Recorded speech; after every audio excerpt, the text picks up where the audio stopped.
Sup? Welcome to Tales Tomorrow. I'm Morrow, your storyteller for today, and with me we have some more RPG horror stories. I'm so sad that I missed out the whole Valentine's Day thing. I had a whole plan to dress up in a suit, look all fanciful, have like a rose in my mouth, and I don't know, do some RPG horror stories about terrible romance situations and RPG horror stories. But oh well, there's always next year. And besides, I can focus on things to do now ahead of time instead of worrying about what I could have done. Think forward, don't think back. Always think forward, think ahead. Anyway, I'm raring to go and taste some delicious cringe. So let's get some RPG horror stories for today. The worst RPG table I've ever DM'd in my life. Introduction. This table took place over 11 years ago. I had just discovered RPG. A friend who had already played D&D had improvised a system and taught us how to play. So in this state, two friends and I had the idea of making a system from zero. We created a game called Born to Be Heroes. In our game, characters start as a child adventurer of 12 classes. As the levels rose, the characters became older and more powerful. The system was terrible, full of flaws and problems, but it still generated some fun games. Until that day. The story. In one adventure, I had created 3 antagonists. There were 3 siblings, and each one had a curse that prevented them from interacting with life in some way. The youngest had a curse that he could never be seen or heard by anyone. The oldest could not be touched by anything, and the middle one, the victim of the players, was immortal. So what do normal players do when they discover an enemy is immortal? They usually think of ways to defeat the character in creative ways. But that wasn't what exactly went through John and Evan's, fictitious names, minds. They first checked that cutting off her limbs caused no harm, and the body continued to move even when dismembered, until Evan suggested the most grotesque thing I've ever seen on an RPG table. He and John decided to decapitate the character and then alternate positions where one of them immobilizes the character's decapitated body and the other violates each of her orifices. Yes, they literally said that. Why? I was shocked. I didn't know what to say or what to do. I was 16 or 17 at the time. I was genuinely scared. Wait, so hold on. Wait, is that a group of just like 16, 17-year-olds just playing?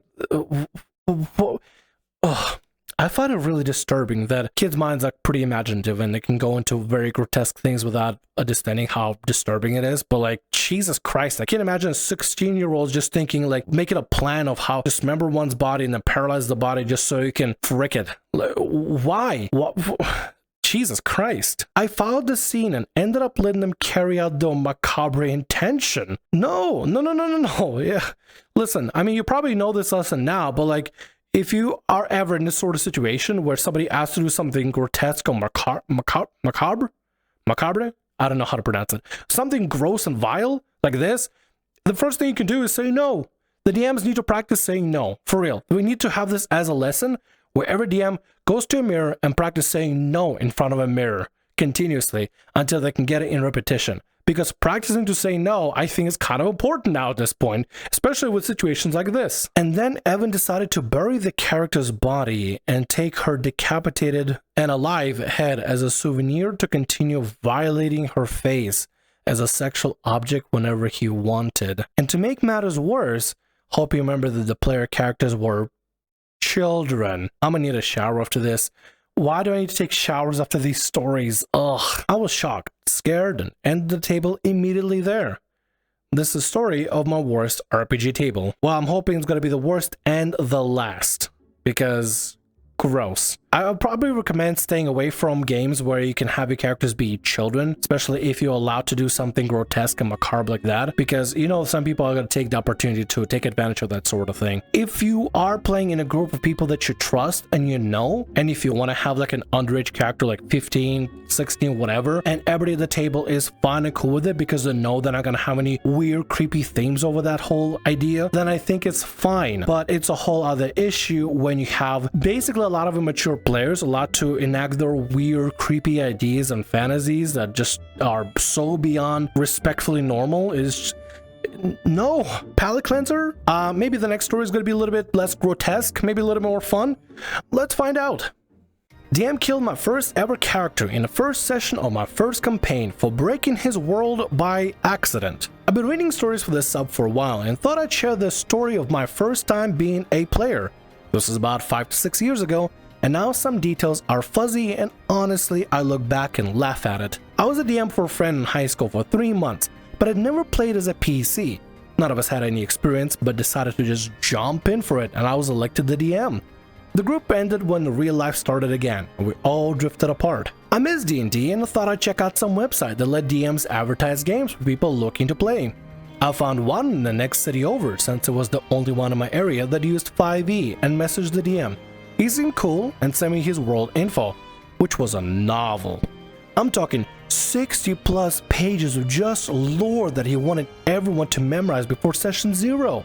He also had a few other homebrew systems, including regional languages, which basically got rid of common and every other PHP language and replaced them with a series of different languages based on countries. The important part of that is that there's no common language. That will come up. Having a world with lots of lore is fun and all, but can you summarize it beyond 60 pages? Like maybe there's like a blurb we can read about each country and it has like a few sentences per paragraph. I just can't see a world be easy to get into if you have to memorize 60 pages of lore before session 0. That's way too much for somebody to reasonably remember. I'm not gonna stuff my brain full of 60 pages full of lore just for a game that I probably won't stick around for too long in. That's a lot of commitment. That's a ridiculous amount of commitment. There's no way I can do that. Well, honestly, the most accurate way is there's no way I'd want to do that because that sounds bizarre and ridiculous. Having a lack of common language, that's definitely going to become a problem, 100%. As somebody who's multilingual and had a real difficult time speaking with somebody when I was still learning English and stuff, that's going to be 100% a problem. Oh my god, have you ever tried to talk with somebody that doesn't speak your language? It's a nightmare. I honestly don't remember anyone else as they were fine, but beyond one person, I think everyone else was brand new to his table too. At the very least, one other person was. At least 2 of us were brand new to D&D and made sure the DM knew this, and he said he was cool with it and would help us figure things out. We do character creation in session 0 and everything seems to be fine until a certain point. I make a human rogue and by some miracle, I knew like 8 languages.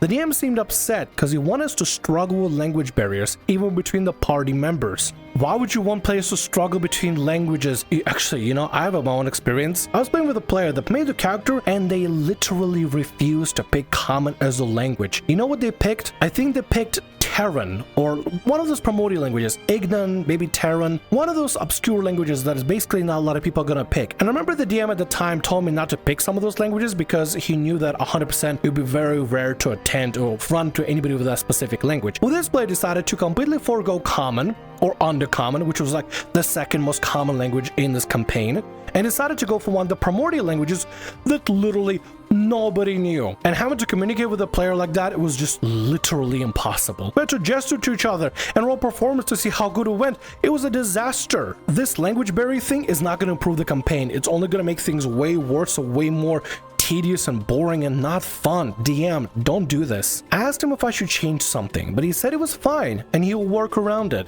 The first session starts, and fairly early on, I'm a bit annoyed as I have to translate for the party, and instead of letting me go, "Oh, I translate," he wants me to repeat what everyone says word for word for each party member in their own language.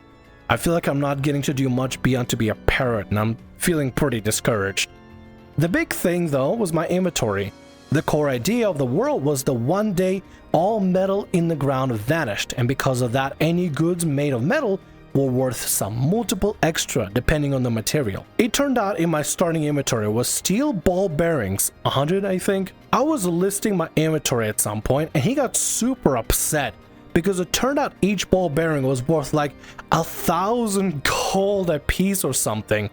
One of the other people suggested we reflavor them as amber or some natural material, but he told him the book said steel, so you would just find a workaround. How are you gonna find a workaround?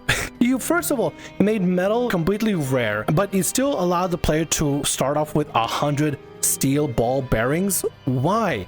And each one costing 1,000? That's 100,000. You just sell those and retire. Or, you know, it could play a very important role to make sure the economy goes pretty well. But at the same time, you could also just not make metal just be so rare. Make a different metal that was extremely rare and valuable. I don't know, you could make gold rare, or adamantine, or mithrite, or whatever. Think of any imaginary metals out there. Come up with your own.